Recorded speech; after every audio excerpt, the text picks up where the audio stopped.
Oh gosh, trolling Chris is our favorite pastime. Troll the video guy. Ready? Trolling. We sure? Is it writing? You knew you were gonna. If get we do hell this a for third time, oh no, like 2 out of 3 falls at that point, like you're getting just warning you. Yeah, no. Chris needs to. If we have to do this a third time, which it's fine. It's gonna happen a third time, Yeah, I'm sure. it will. Yeah. But you're gonna be in the video, so we can like troll you on camera. Yeah, absolutely. Okay. Yeah. No, we're gonna make you sew gear. That's the third video. Yeah. Yeah. And then he has to wear it. Oh, absolutely. Yeah. Look at his face. Mesh cutouts. Yeah.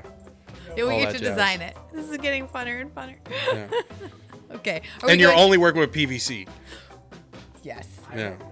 It's that bright green stuff, the shiny Awful. PVC banners. Yeah. The worst. I hope you thing. got your affairs in check. We need shirts that say like PVC with like a big X. Yeah. Yours can have the big X. Mine's gonna say.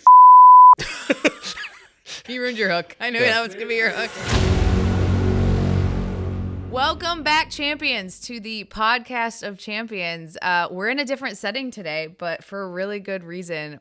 I am visiting JCJgear. So we have a special guest today, and I can't wait for this conversation. We're probably going to nerd out a lot. Absolutely. There's About no question. making pro wrestling gear. It's going to be so much fun. So you guys, if you haven't heard of him, you should. The man I have sitting next to me is a pro wrestling gear maker, but he does so much more than that. He is making some of the biggest stars in wrestling today gear. We are in his shop today to break down all the things gear making. JCJ, welcome to the podcast. Thank you so much. For anybody that doesn't know, this is our second time doing this, but it's okay. This one, it's a shame you missed the first one. We figured out like the truth of life and multiple things that was very, very groundbreaking and important. But that's all right. We're here again, and we get to all hang out again and discuss really nerdy stuff. So. Yeah, and the first one was at the HOC, and everyone's seen the HOC. Yeah, And, like, yeah. Now we get to show off your beautiful workshop and No, storefront. Your facility is. I nerded out coming in there. I was telling you, like the first time we were there, I was like, I love seeing places like that. It's just dedication, hard work, and like passion all put into one place, and like that just fires me up. So. Oh, well, thank you. This place mirrors that. So happy to be here. Just black, like my soul. It's just very, Same color yeah. in both places, yes. Yeah, yeah. Well, hey, let's start off by tell the people who you are. Let's give us a quick intro. My name is John Cody Jenkins. I run, operate, CEO, slave labor, whatever you want to call it, for JCJgear. It's a professional wrestling production company, studio. We work with every level from your guys that are just starting out to the guys that have been on TV for years and the guys that have been on TV and have now went back to the just starting out. So, yeah. You've made it for everybody, is what you're saying. Pretty much. I am not picky. So. Yeah. So how long have you been making gear? I'm coming up on 6 years, I believe. Yeah, 6 years. I started when I got trained for wrestling. My job before this was designing costumes and stuff. So it just kind of was a natural lead in to start doing gear. Yeah. I mean, like we said, we've done this conversation Yep. once before, but I have to remind myself they haven't heard it. So, Exactly, like, yeah. You have a big history in cosplay, correct? Pretty much, This is yeah. before gear making. We were making cosplay. Yeah, so at 18, I moved to Colorado. I wanted to get out, do my own thing. Moved out with my girlfriend at the time, and I wrote this fan film, like looking for something to do. Like we lived in a tourist town, and I wrote this fan film, a Batman idea about Damian Wayne. And I'm a big nerd when it comes to that stuff. I used to be. I've kind of faded away a bit. But with that being said, I was like, I'm gonna need a suit, and like it was way too expensive to buy one at that point. There was really talented makers, and I just tried my hand at it, made a cape, and then posted online. Someone was like, hey, I'd really like to buy a cape. And from that point forward, it just took off. And I did that for about 3 or 4 years straight. And that was pretty much my full-time gig. So how old were you when you made that cape? I would have been like 20, probably 21, 22, something like that. So, Okay. So what does it look like before? Like, were you creative as a kid? Like, where did this stem from? You don't just pick up a sewing machine and know how to do it. So as a kid, I was always been the creative type to a degree, but I was a diehard wrestling fan. My grandmother was always super crafty. She had a sewing room with you think I have a lot of fabric. She had mountains of fabric. And I would always drive her up the wall to it's actually right behind you back there. We should probably bring that out. That's a very important thing. It's a Rey Mysterio mask that she made. Oh, in the shadow box. Yeah, in the shadow box that she made when I was 10 years old. And like, that's the one thing I still have. We made all sorts of stuff. So I kind of learned through that.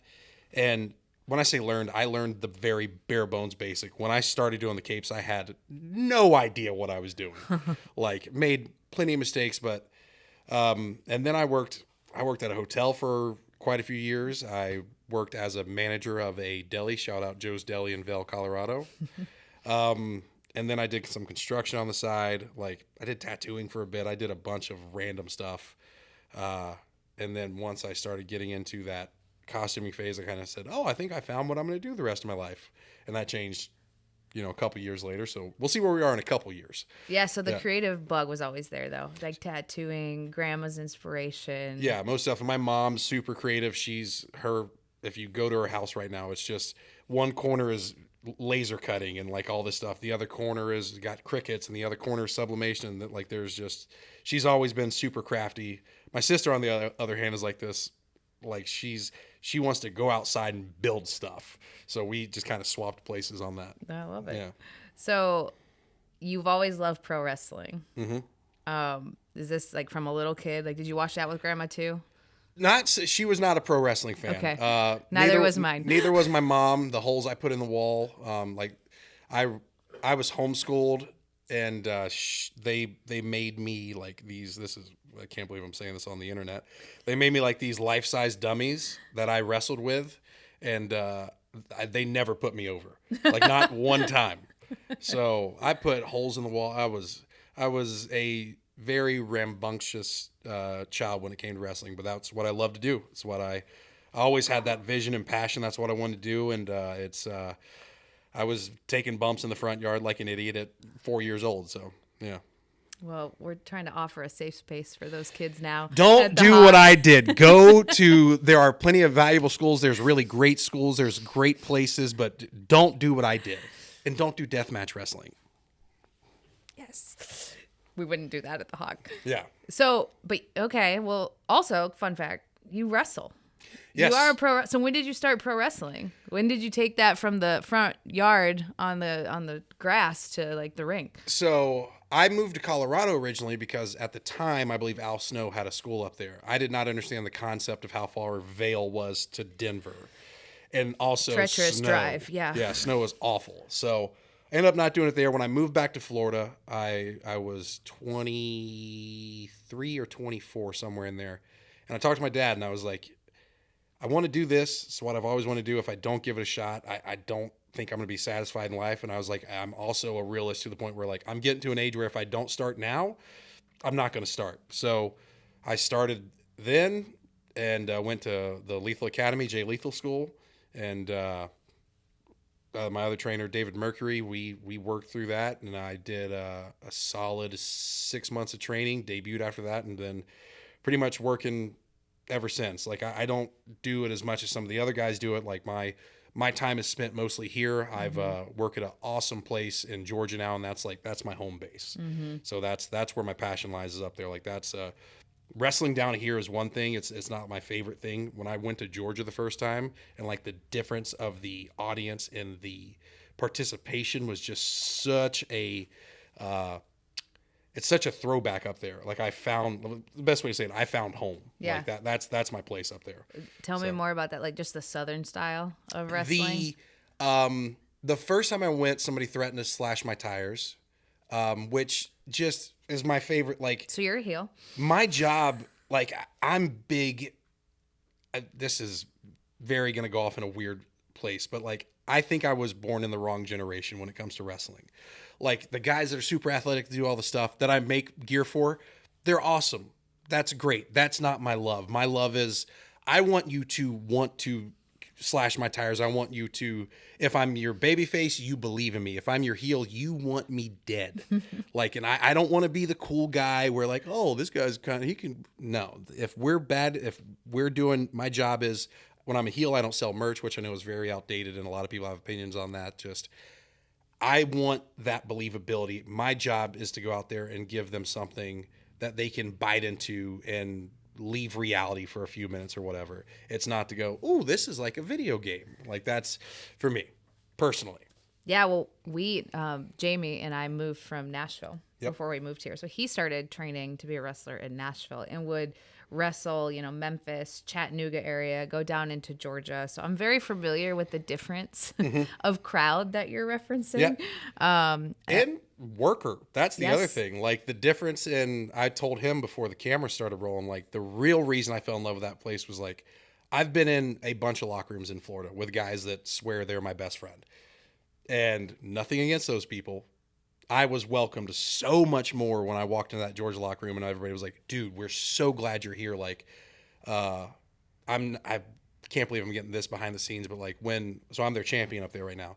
When that was decided, it wasn't like one of those things where nobody knew. The whole locker room was like, yeah, that's the way to go. And like that meant, ooh, we just did a cage match up there, and I came through the curtain, and for the first time ever, they gave me a standing ovation, which I was like, please stop. I'm going to cry. I can't do this. Like, this is, yeah, we can't, like, so, like, that's my home up there. Like, it's, that's my place. So timeline this for me.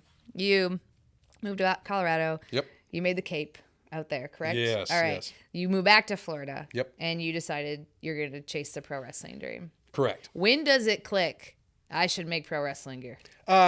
So the funny part about that is, so the way they used to work is you would send an email, they would call you back and be like, hey, da-da-da-da-da, yeah, we're interested. So you're supposed to like pitch yourself to the school or whatever. So like, I'm like, what do you do for a living? They're not like, I mean, they're going to accept you, but they're not trying to, they just want to know what you are.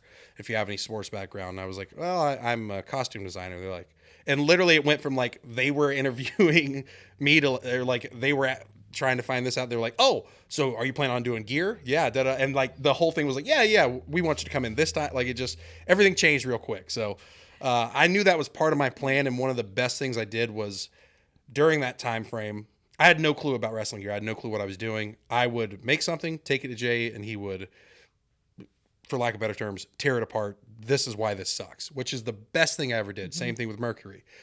Because when I started selling gear, mind you, my gear is mountains and way better than it was when I first started. If you're doing the same thing you were 5 years ago, you're doing something wrong.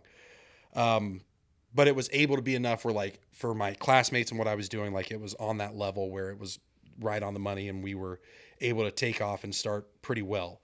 I was still doing the bat business at that time. That's what I call it, the bat business, because that's pretty much what I did was make bat suits. But it got to a point where, like, very quickly I was like, I can just do wrestling gear. And I carried on the costuming business for another, like, probably the first 2 years. And then I sold off all my patterns and all that stuff. And there's a guy now that does it, DH Cosplay. He's doing stuff that I could have never imagined. He's taken what I was doing and just went way, way further with it. So if you're bored, check him out. He's got some really cool stuff. Okay, so you ended up at the school. They're like, hey, you make gear. I know that for a fact. If you're, because there's not that many really gear makers. There's a lot more now. Not taking any credit for that, but there's a lot more now than there used to be. And the ones that used to be there were, it was sometimes you don't get your stuff. And if you do, sometimes it's a year and a half too late. Just kind of how it was at the time. Yep. I mean, I can relate. I had a small stint in the gear business for about 6 months, and simply responding to people and having good customer service got me overloaded pretty quickly, to which I didn't have time for anymore. So I can relate to that. I felt like there was a need in the business from that side, which I think, you do so well. Like your professionalism and like you treat this like a business. And y'all, I should have said this in the beginning, but like his gear, top-notch quality, like incredible. So good. Like I walk in this place and I'm just nerding out about it. Now I'm going to put you over. It's incredible. She's not like the dummies. Exactly. No, I know what I'm talking about. So tell me about the business side of it, right? Because like you do treat it like a business. It's not a hobby. This is your livelihood. So walk me through that. You're like, all right, I'm going to, you're making gear now. Maybe you're making a little bit of money. When do you decide holy crap, this is full time? So the best thing I did was coming out of the costuming business. That place is filled with, I don't want to say scammy people. No, it's scammy people. Like they'll take your money. They'll say it'll be 6 weeks. You won't see your stuff sometime. You'll sometimes never see your stuff. So the thing that made me successful in the costuming business was if I said, hey, it's going to be 3 weeks, you normally got it in 2. So I adapted that to when I came into wrestling gear. Like if I quote you 8 to 10 weeks, I'm quoting you that with some extra space in there to be safe. I'm very proud to say I've been doing this almost 6 years. I have never delivered on my part a gear late ever. There's been one gear set that got late for TV. That was UPS. And I know how much that kills you. Yeah. Because I've heard that from you a few times. They got free gear out of that because I did a whole set for them free, which, yeah. So, but anyway, that's the biggest thing. So when it came to doing the business side of things, like it picked up pretty quick. And the best way to put this is like, I go back now and look at it and I was like, oh, my gear was shit.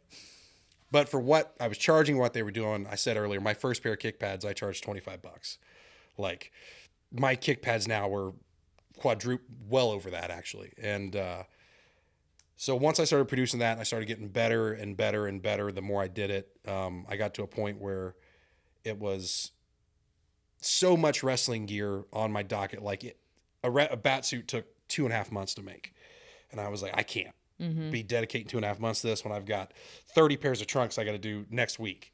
So once it started taking over that way, it just kind of took off, and it just never really slowed down. And every year it grew and grew and grew. And then it got to a point where I was like, okay, we're making more than I ever thought I'd make. I make more of a living than my whole family's ever made. And it's still to this day, I'm weird about talking about it because I'm like, I just sew in men's sparkly panties. Like they're like, well, yeah, but this guy's on TV. He's just a dude.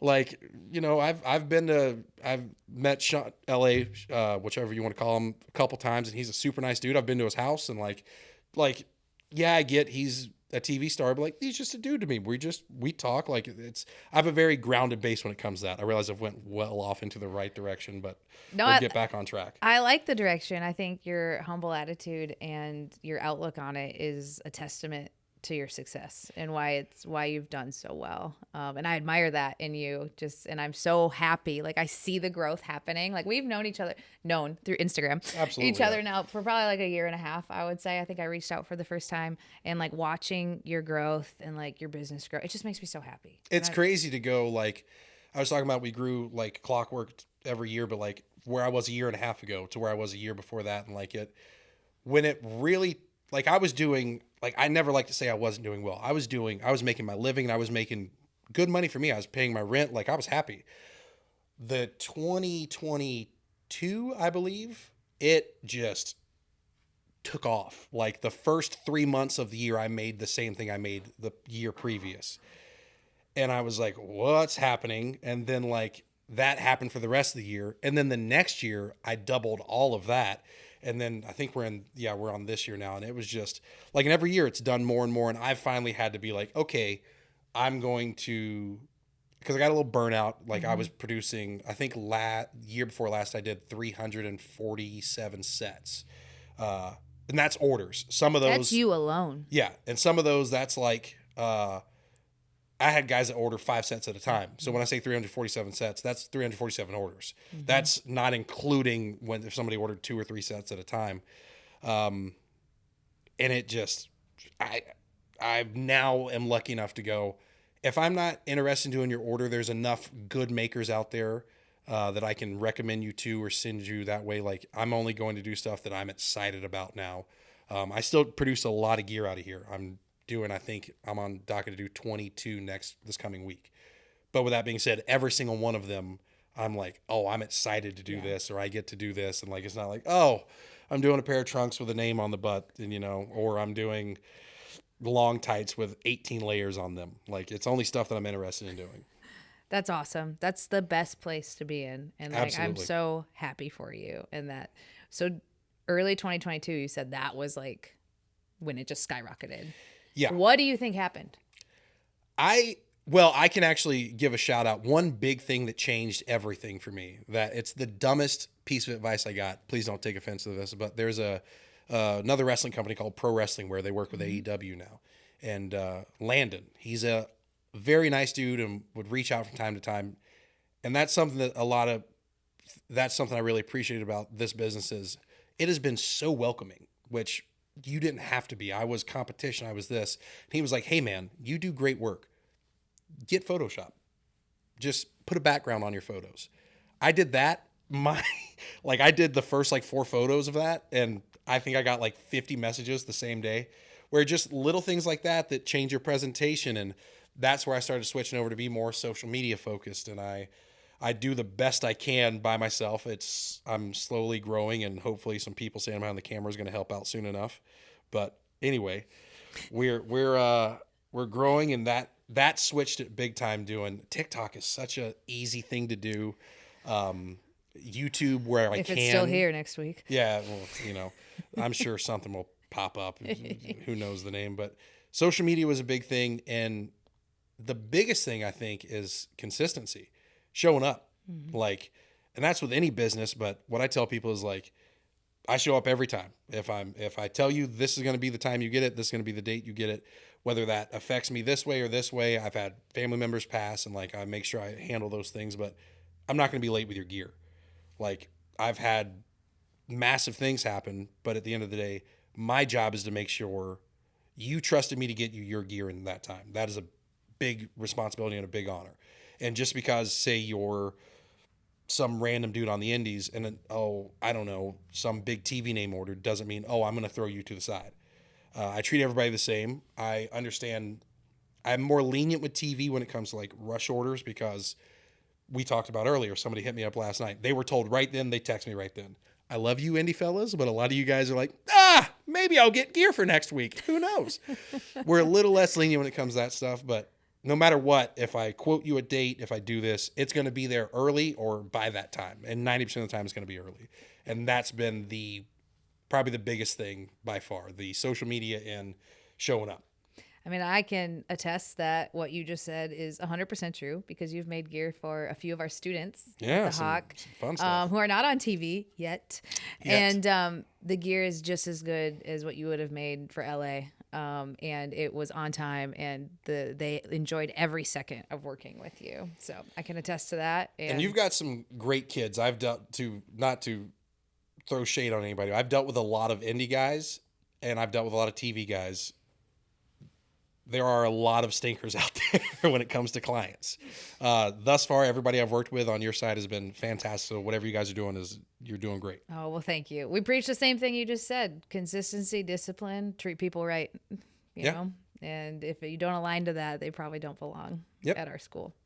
Another thing, I'm the marketing girl at Hawk Mom, marketing coach. I mean, presentation's everything, right? So I'm not surprised to hear you put a little logo on it, make it look pretty. People are like, ooh, I want your stuff. So that's awesome. And I love hearing that it works for you. It's even to the, you can talk about this because I don't know why I do this, but I phrase everything as what we do. I pronounce myself as a brand, not what I'm doing. Mm-hmm. It's a very weird thing. My mom does come in and help here and there, but generally I'm doing most of the gear myself. It's still this is what we do. I present myself as a brand 24/7. You're very rarely going to catch me out here without some sort of JCJgear on. It's tattooed on me at this point. This is me. This is what I do. I tell people I'm married to this. This is my relationship. This is what I love. And it has treated me very well thus far. Yeah, I think it's because I don't have any real deep thought on it, but I think it's because you see it's bigger than just you. It's not just you, it's your company, it's your brand, it's your business. So yeah, I mean, we speak the same way. We obviously have a staff, so it is a we, but also just a testament to your humbleness, which is very apparent. You're not taking the credit, which you actually could, because it is just you. But I love that. Yeah. And you're doing a great job growing the brand, clearly. Trying. So, okay, let's pivot a little bit. You said that the industry has been welcoming and great to you. Let's talk about that, because you've talked to me about that, how you were invited to go backstage at AEW and work a little bit. So what's that been like, going and working at TV? TV was very interesting. Eventually, I will travel and do TV. That's going to happen. Right now, I'm in such a beautiful place to be able to say I make more money doing this on my own than if I traveled on TV. And that's not throwing any shade at anybody. I loved working with them. I loved going in, and I still talk to the guys that work there regularly. And they've talked about bringing me in just to hang out and do whatever, just work stuff. And I love the TV idea, but it would slow me down to a point where I'm not quite, I don't want to say retirement is what it feels like, but it's kind of like I wake up, I know I've got 4 sets to get done here. I don't want the thought of like, oh, I've got a set or 2 or maybe 3 to do this week. But the thing that's going to be stressful to get that done is I've got to fly 6 times before I can touch a sewing machine. You're thinking about it the whole time. Yeah, like I'm much more like, I want to come in here and grind out and do what I can. And that TV for that is going to be something definitely going to do in my career. Just, I'm not ready to give up this yet. Like, this is just I've built this so much, and there's also like this weird, like, it's almost like I did this myself. Like, there's that weird kind of, it's probably ego. Like, if you really want to break it down, it's probably a little bit of ego. Like, I built this. Like, I've built this. I've made it to the point where I can afford this rent. I've made it to the point where I've built my client base. And there has been some help along the way. Like, I got to give a shout out to Clint. Like, there are things I've learned from him at Sports Entertainment Gear. Landon at Pro Wrestling Wear has given some great advice and has been a good friend in this. And something that I love now is doing these lives. Like, there's like 4 or 5 gear makers that I know personally that make gear simply because of the information I put out, that is such a cool thing for me. Like, Dream is a dude that was doing gear beforehand, and then started watching the lives and learned a few things. Like, the stuff he's doing now, he messaged me the other day and sent me something. I was like, how did you do that? Could you show me how you did that? I love that. Like, that's the coolest thing to me. I love that. Also, why you need to make a bunch of YouTube videos. Yeah. Because I watch your lives. Like, that's me. Like, I'm like, how's it? Your one video that you did recently, and you told me that you got yelled at because you called it the wrong thing, right? You said pasting. Oh, yeah, and it was pasting. pasting. But you taught me how to do that differently. And you saved me so much time on how to like cut my patterns out. I'm like, oh, why didn't I think about that? You helped me the other day with my heat press wasn't hot enough, and I was buying the wrong vinyl. So yeah, I think I would love some more content from you. That is one of the goal. That's been a goal every year. And, like, I've had people come in and film. I've got a 57-minute video on Private Party. I want to be clear. 30 minutes of it is me going, what? Stone Cold pressing studs. Legitimately, you see the brain rot happen as the 12-hour project goes on. Cause like, it's just like, we filmed it. Like, I had this idea, like, hey, we're going to film it real time. We're going to be going through and all this stuff. And I can't wait for this video to release. Cause like, you see me, like, I'm figuring out how to do this. This is one of like the second times I worked with Private Party, and like, we're doing a leather base, which doesn't work well with Wonder Under. So like, I'm figuring out how to do this. My mom's here. She's dealing with this. And then all of a sudden there's this moment where I'm cutting a pink strip and I'm like, Stone Cold don't wear pink. And from that point forward, the next 35 minutes of that video is just, I'm singing Delta Dawn, like, just, it's just me as Stone Cold, and is the most, if I do videos full time, that's what it's going to be. And it's going to be unwatchable. No, it's not, because people are going to get to see like you and your personality and fall even more in love with who you are and want to buy more gear. So yes, like, let's see this video. And that is my marketing side coming. We have to do a lot of editing though, because I'm horrible at jokes. I say things that are awful to say, especially about the wrestling business. And there was a couple things I said in there. I was like, ooh, happens to the best of us. Chris edits that out for us. Yeah. All right. So good segue. Now we're speaking to the pro wrestler here. Okay. We've been doing this for almost 30 minutes, but now this is for the pro wrestler. Advice on how to order gear. What should you do? What shouldn't you do? And words will be the next 20 minutes. No. All right, here's the deal. The most important thing, if you're messaging me, please, all I ask, do not say, yo, how much for custom gear? I'm not trying to be a dick. I've had that message at least 3,000 times in my career. And to be blunt, I now just don't answer you. Like, if you can't read my first pinned post that says, I need a gear design, I need this, every price varies, depends on design. Like, I pinned that post with all the information you could need. And if you don't have the energy to give me that respect at least, I'm over it at that point. That's my least favorite thing. Don't do that. As long as you don't do that, we can get away with stuff. Even if you ask like, hey, how do we do this? No problem. I'll direct you to my pinned post. We'll work it out. Yo, how much is custom gear, bro? Get out of here, bro. We're not doing it. So I got him really fired up. yeah, I got fired up. Just don't message me how much for custom gear, bro. Like it's a pet peeve. It drives me nuts at this point. When it comes to gear, the best thing you can do is know what you want and have a design made. There are great designers out there. Let's go with this. We have King Kobe. We have Rodney Cabot. We have Bitter Chain. We have a bunch of people I am forgetting their names at this point. But We'll put them in the notes. yes, there are a bunch of designers out there that charge good prices. You need your logos files. Don't send somebody crayon drawings. Like for me, at least, I've had that happen a few times, and it's okay. I get it, but what I'm going to do, if I'm going to take your order and take you seriously as an order, you need your logos, you need your design done, and if there is a certain fabric you want, let me know ahead of time, please, because there's been plenty of times where I'm like, oh, cool. And a lot of designers will have fabric keys in their design.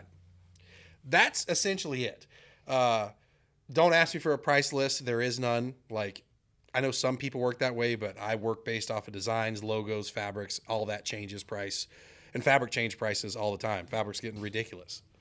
I can attest, yes. Yeah, absolutely. She's, soon enough, she'll be making gear full time. So I'm working on it. And then you can just go to her.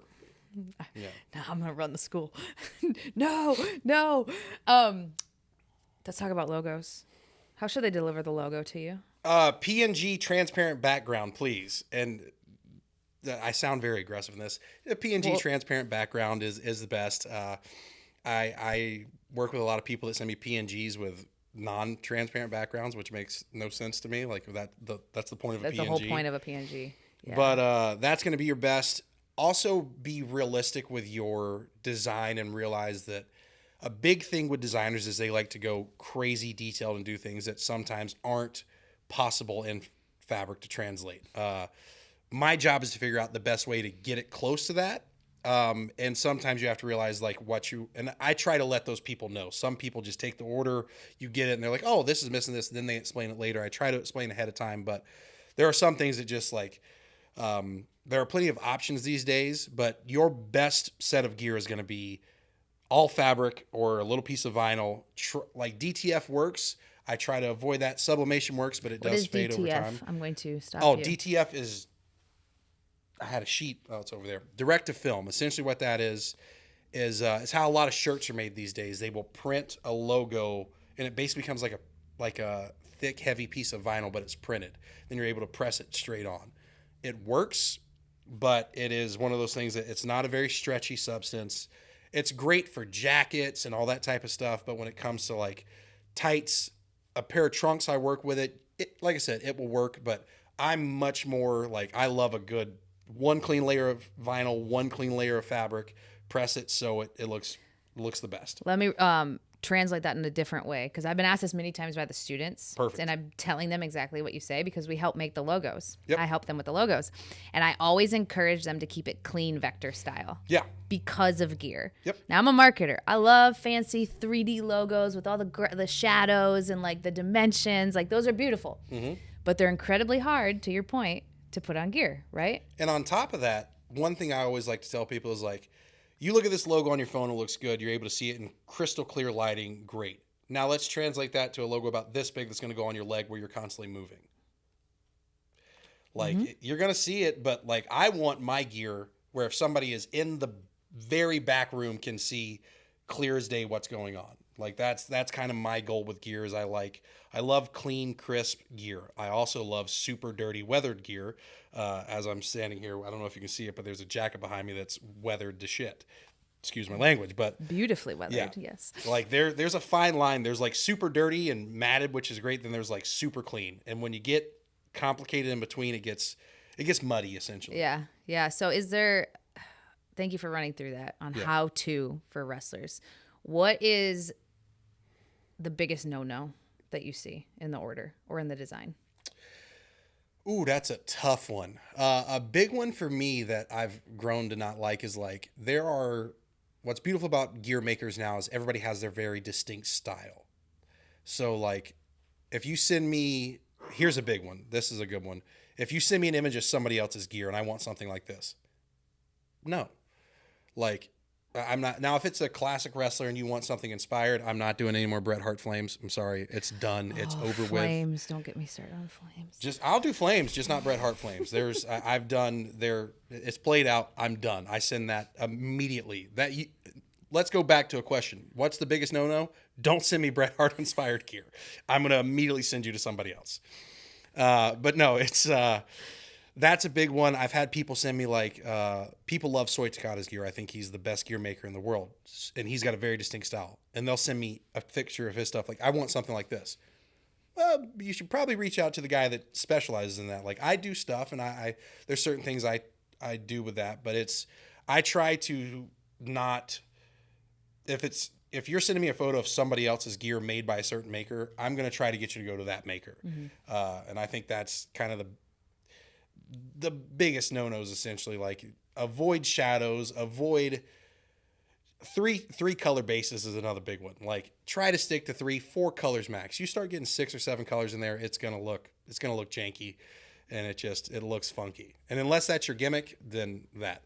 The biggest no-no, don't ask me to make you a pair of pants. Like, don't ask me to make you a pair of denim jeans. Like, that's not gear. What are we doing? Just go to Walmart. Go buy some. Yeah. Go to H&M. They stretch there. They're going to break, and you're going to look like everybody else, but run it. I love it. Let's talk about fabric. I'm looking at this beautiful fabric wall. Yeah. It's like a fabric nerd's dream. It's amazing. And I know your answer on this, but I'm going to ask it. Is there a preferred fabric, one, that you love using? And two, is there a fabric that nobody should ever ask for on their wrestling gear? So I've changed my views slightly since the last time we talked. I will get to the bad fabric, but a good solid jumbo football base and shattered glass logo is going to always look great. Now, there's also beautiful mystiques. There's also beautiful leathers and stuff like that. There's plenty of beautiful fabric out there.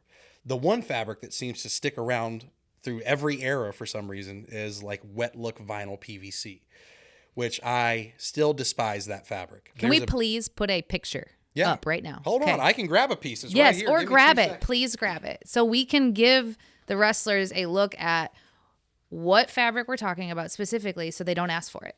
This is PVC. You've probably seen this on a bunch of wrestlers who are very well off and can replace this often. PVC is hit or miss. I personally have had a lot of experience of it. Flakes, it peels. If it's different colors, it's going to bleed into the other thing.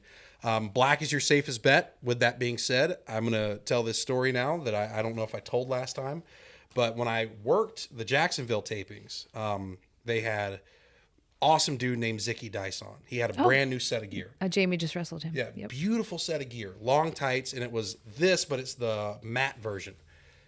And he put them on, and they busted at the seam and started peeling. So I've got video of Clint sitting there like, I'm like going into like, we're going to make a pair of trunks. We'll do that. He just grabs it and starts ripping the vinyl coating off. And I was like, what? What are we doing? He's like, that's all we can do. He's got to go out next. So, and that's what we did. And like, that's the biggest problem with the stuff is like, it used to be great quality stuff, but now it's hit or miss. I use it now for like knee pad fronts and kick pad fronts, but don't use it for a full base. It just doesn't work well. There are other fabrics that work well that you can use versus this stuff. And also, like, imagine this between your thighs. It sticks. It's also, here's a little secret. It's watertight. Yes, so the sweat can't escape. I speak from that because I got to get away from the mic. I'm just trying to like tell little secrets in here. But I speak from experience because my first set of gear was long tights with a pair of trunks that went over the top with that. And swampy. That's not the word. But yeah, we'll move this now so we don't have to stare at this awful thing. All right, we got through the PVC conversation. I'm glad we did that. Yeah. What's your favorite thing to make? Oh, it's actually switched recently. Trunks have always been my favorite thing, but it's actually a thing I used to hate to make because now I've gotten really good at making them and I found like the tricks to it. It's a singlet right now. Fun. Like 1 or 2? Oh, not 1. I hate ones. Okay. I got to do one of those next week, and I'm dreading it all the way. I've only made a 1, not a 2. Really? Yeah. So It's something that I despise doing singlets for a long time. And then like through working on some things, trying some stuff out, I learned like when I first started, my mindset was like everything has to have elastic in every hole. We're going to make sure it does this. And then like I learned about like using spandex instead of elastic for like singlets and like the way the closure systems were. Like when I worked, I was trying to think where it was. It was some taping in Orlando with Clint and them, and he was doing a set for God, I can't remember, but it was two butchers. And I looked at him and I was like, and I was really about to give him shit and be like, hey man, these don't have elastic in them. What are you doing? He's like, they don't need elastic. Like the leg holes do, but this up here, you just do this pipe thing. And I looked at it, I was like, that's never going to work. And then I looked at like Kurt Angle stuff and I looked at some other things and I was like, shit, I'm wrong. So there's no elastic in the straps. It's just you take, not to get boring with you, I take a long piece of spandex, tacky spray it, fold it over, trim it at just under an inch, and then stretch it as I sew it. And it creates its own, like, it's kind of like bias binding. Yeah, sort of you thing. stretch it. I got it. Yeah. Okay. I just did one for, I'll have to show you the photo because it was so clean. And it was like literally the mock-up came to life. Like it's one of the few times where I'm like, everything hit perfect. And it was for Coach Jimmy House, like a big personal trainer and all that stuff. And I did like this black and pink one. And I did that. I was like, I think I like making singlets now. Which is really weird because I've hated them my whole career. Well, once you get good at it too, you're like, okay, I like it. Yeah, that's why I like trunks because I'm actually good at them. Same thing. Yeah, kick pads. I've hated those forever, but now I got them where like I got them down pretty good. There's still people that make them way better than me. That I texted. Take Flight Designs does the best kick pads in the game to me. He's I believe he told me at one point he started doing kick pads off of the kick pad video I did, which royally pisses me off because his are way better. And I texted him the other day a picture of my kick pads. I was like, I still hate you. Like, I don't know what you do to make your stuff look so good, but like they're just so crisp and clean. And one day I'll get there. All right, let's talk about it. Yeah, let's talk about LA night. Oh, LA. How did this relationship come about? Because you make LA's gear, and that's probably. Well, maybe not now, but when we first met, it was the most prominent, sorry, I'm hitting the mic, most prominent name on the profile. I know, Chris, I'm sorry, I hit the mic. But how did you get introduced to him? Tell me about that. So we got a lot of big names coming, FYI. I'm super psyched for Mania this year. I'm planning on doing a Mania doc this year, so that's something I want to do. As you should. But anyway, with that being said, I have this guy named Rodney Cadwell. He does a lot of the designs for a lot of the top guys. Like he does a lot of Street Profits. He does all Cody Rhodes stuff. And to be blunt with you, he reached out to me. I was like, this seems sketchy. He's sending me designs, but it's for a wrestler that I don't like. He's an NXT guy. And like, I told him this now. We're good friends now. But I was like, when you reached out to me, I was like, I was going to ignore you because you seemed sketchy as can be. But I did the order, worked out great. He sent me another one. And then out of the blue, he's like, hey, my buddy Sean, LA, he needs some gear for possibly Saudi Arabia against Roman. And I was like, yeah, okay, whatever you say. Because, I'm serious. Then I got thrown in a group chat, and I was like, oh, okay. And then, so the first set of gear, one of the only times I did this in my career, because I hadn't really done TV gear. I'd done one TV order before, but I was way too young in the business, and a lot of mistakes were made doing that TV order. So what I did with Sean in LA, I said, hey, I'm going to make this gear for free. Pair of trunks, just make them. And that way, if they suck, you can just, all I ask is you feed me back with what needs to be better. Brilliant move. Never got me measurements, none of those things. So I just made them off of guesstimating. And that's that pair sitting right up there that I ended up getting back, the red pair. And he got them, but his flight got changed. So he didn't get to wear them for, Saudi. He wore them at the next SmackDown, and he told me, he's like, these are some of the best fitting trunks I've had. You didn't have measurements. And I was like, awesome. And from that point forward, we have worked together ever since. He's been a great client. He's a very humble, nice dude, and he doesn't have to be. And we've worked together on several sets, and just like a month ago, they announced the first figure with my gear on it. I saw it. That was when we met the first time. You told me on that you wanted a figure. Yep. And then I saw it happened recently. And then I'm waiting for the 2K25 screenshots to come out, because if my gear's not on that, you're slacking 2K, because he's been wearing my gear for over a year. So just saying, that needs to be on there. So we'll knock out video game this year too. So what did that lead to? I'm assuming you make LAs, people, word spreads, word of mouth. Did you get additional clients off of that relationship? Yes, to a degree. Mostly, most of it comes through like they know me now, or they like. There's this weird thing now that I've had happen that is the strangest thing if you ever go through it, where like people follow my personal page that are members of WWE and all that stuff, and like they're watching my promos and they'll message me on something. I'm like, hey, dude. Don't watch my shit, please. Like you are clearly doing way better than me. No need to be watching what I'm doing. So that's a super strange thing. But I've been very lucky. Like I got in with NXT with Javi, and Javi's been a big one. He sent me a lot of guys' way, TV ways. A lot of them just see a gear or hear about this, and then they come hit me up. So Rodney's been a big help. Like it's kind of. Yeah, it's doing consistent work, and it's word of mouth. But like, I'm not sure if LA's told a bunch of people, hey, he does my gear, because some guys get a gear maker and they kind of like lock it down. They're like, no, I'm not telling nobody. So word of mouth is actually harder than you'd think these days, actually. Yeah. So, who do you want to make gear for, but you haven't yet?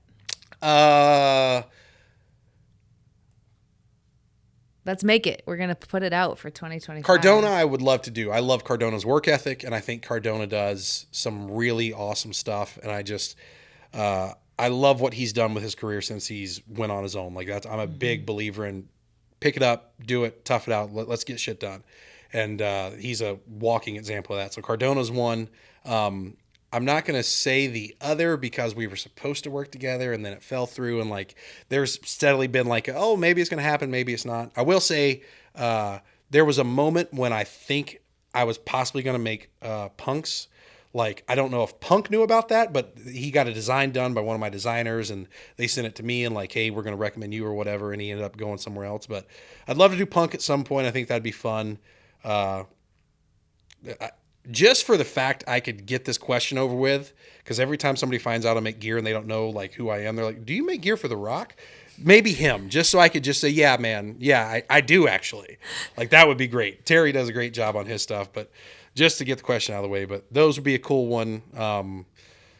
But Cardona's a big one for me. That's kind of the one that I'd really like to do. I'm trying to think TV wise. There's some guys that like I'm talking to right now that we're supposed to be doing. So like I don't believe in the word luck, but I've been very fortunate to be able to talk to these guys, and I'm doing some stuff for guys that I never thought I would have. So, yeah. Do you still get nervous before you make certain gears? Not too much anymore. I hate to say I'm jaded on a lot of things.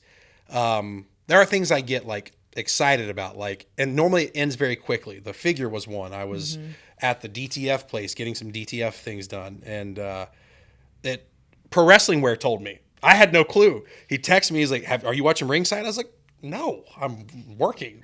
What are you doing? And he's like, dude, they just announced your figure. And I was like, and there was like a solid like 5 minutes of me texting people being giddy. And then from there, I was like, okay, I got a figure now. Now we move forward. We got to, like, I need to enjoy those things a little bit more. So nervousness, not too much. Every once in a while, there'll be something that comes in that I'm like, I just did a jacket that I had no clue how to do. Mm-hmm. It's not nervous now. It's like, oh, I get to figure this out. And you're excited. Yeah. That's more so what it is now. It's the challenge. You're looking for the challenge. Yeah. Exactly. Yeah. Was there anything you can share about Mania for this year? I don't want to get you in trouble, right? Like I'm not sure for Mania yet. We're technically in Mania season, but people are still getting designs done. I'm sure I'll be doing something from LA. I will say this. Right now I'm doing 3 sets for Jimmy Uso. Right now I'm doing 2 sets for Apollo Crews. There's some other people that I'm not quite finalized, so we'll see what happens with that. But at the same time, I'm doing a bunch of dudes gear that are on the indies that I'm super psyched to do, that cool designs. And those excite me just as much as, like, I'm not trying to say like TV isn't important. It is, but seeing my gear out there that looks great on the regular guy or whatever you want to say. I'm just going to punch your mic a million times, just an FYI. But the regular indie guy or whatever, it excites me just as much as going, oh, dude, my shit's on TV. Like it's, at the end of the day, I get excited to produce good quality stuff that looks amazing and I know is going to elevate them to the point they want to be elevated. I love that. Well, I got a few questions left. We could go for like hours, by the way, but we're going to save it because we're just going to do more. We're just going to do this like once every other month. And I would love that. Yeah. So I think I have like 2 left for you, but what are your big goals for this year? We're recording this, January 17th of 2025. Like, what do you want to accomplish in 2025? Because you've done so much in the last few years. How do we top it this year? Honestly, it's kind of simple this year. Like every other year, like I said this in another podcast I did, and they asked me about kind of what goals are. And I was like, I don't want to say like my goals are dwindling very fast, but they kind of are, and I don't know how to, like, all that's left now is, like, the video game. We've got that, which I think will be done in, like, a month. We'll have that done. Action figures already announced, which was the big one for me. I guess main event of Mania would be a big one. I know I've had some conversation about possibly going and work on some Cody stuff with Sandra. She's been lovely and super welcoming and wants to work together, and I'm like, to me, that's Sandra Gray. Like, it's such a cool thing to be able to say that and like know these people and, get their advice. So this year, my goal is make stuff that excites me. Like last year I made anything and everything. Now I want to, I still want to make my money, still want to do my stuff, but I want to make stuff that just intrigues me and not just like, I'm doing this for the paycheck. Like money's great. And this is the damn good money. I'm never going to complain about that. But the ability to do stuff you love and produce stuff that like makes you go, oh shit, this is whatever. Like that is more my goal this year. So yeah. Awesome. Well, this has been lovely. Thank you so much for That's inviting us. That was the last one? Yeah. Well, I got one more, but it's an easy one. Thank you for inviting us into your workshop. It's amazing to see this. I can't wait to come back and see like a bunch of employees working here because I see that in your future as well. Where can people follow you? That's the easy one. Oh, people can follow me on Instagram at JCJgear. You can follow me on Facebook too and try to send me a message there. I'm not going to answer. Send it to me on Instagram. That's the place to be. It's a lot easier to manage on Instagram right now. And I'm currently on TikTok if it's not deleted next week. YouTube, hopefully a lot of stuff is coming soon. We're doing our best, but it's a one-man show here right now, so we're working on it. He's busy making y'all's gear. Yeah. Yeah. I got to cover your balls. All right. That's our cue to end this. Thank you so much. Seriously, this was lovely. We're going to be back. We're going to do this again. So champions, thank you for watching. Make sure you follow JCJ on all the platforms he just listed. Keep an eye out for some more content this year. I think we're definitely going to see some coming from him. And y'all go be great, be excellent, and go mad. Go make a difference. Stone Cold. Stone Cold, yeah. And all recorded. Oh, hell yeah. Little margarita mix, salt on the rib. Oh.